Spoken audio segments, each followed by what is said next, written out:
Сәлем достар, мен бүгін сіздерге өзбекше палаудың жасалу жолын көрсететін боламын. Ол үшін алдымен пиязымызды, сәбізімізді турап аламыз.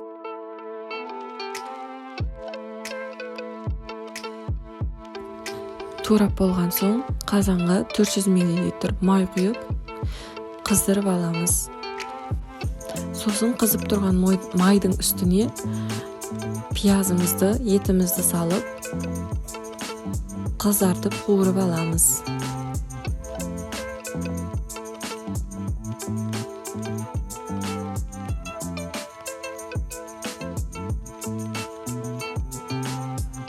Пияз қызарған соң үстіне сәбізімізді қосып араластырамыз.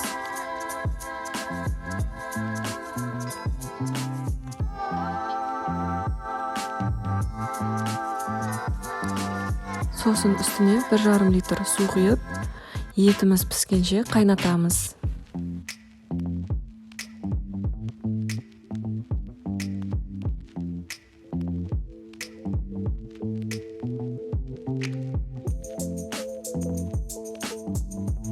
Етіміз пісті, енді үстіне күрішті жуып саламыз. Мен 1 литрлік банкымен өлшеп үйренгенмін. 1,5 литр суға 1,5 банкі күріш салып басамын. Сіздер үйдегі адам санына қарай күрішін салсаңыздар болады. Бұл 1,5 банкі күріш бізде 8 адамға шамасында жетеді. Суымызды құйған соң күрішімізді сәбізбен араластырмай, арасын сәл-сәл видеодағыдай араластырып шығамыз, сәбізін араластырмай.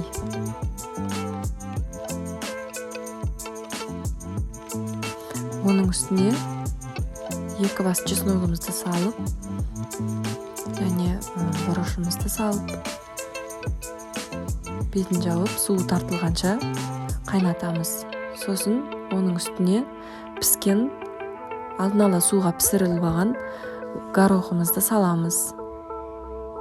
Оның үстіне приправа, палауға арналған приправа, куркума және мейезден жасалған приправа саламыз.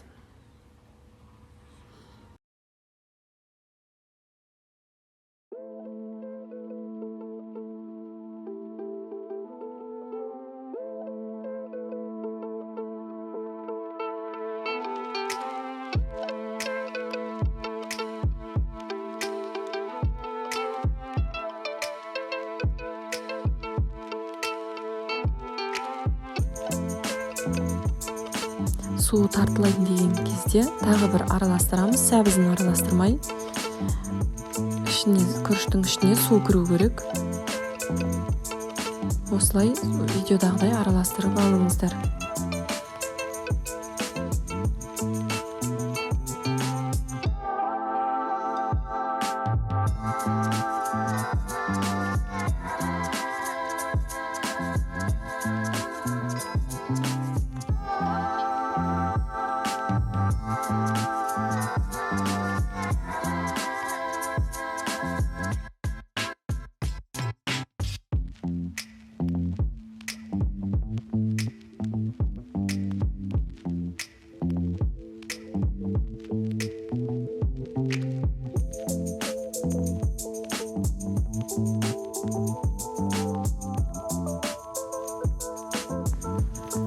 Суы тартылған соң, осылай ортаға палауымызды жинап, осылай видеодағыдай тесіктермен 20 минутқа қалдырамыз. Палауымыз дайын, пісті. Сіздер де осылай жасап көріңіздер.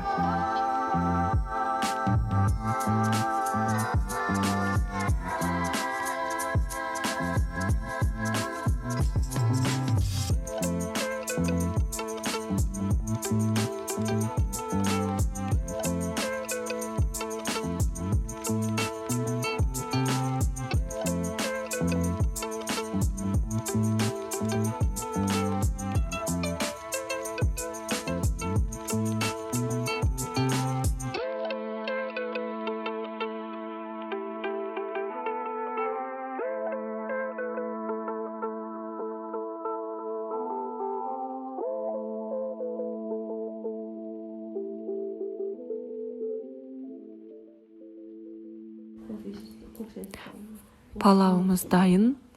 Өте дәмді тамақ болды. Сіздер де осылай жасап көруге кеңес беремін.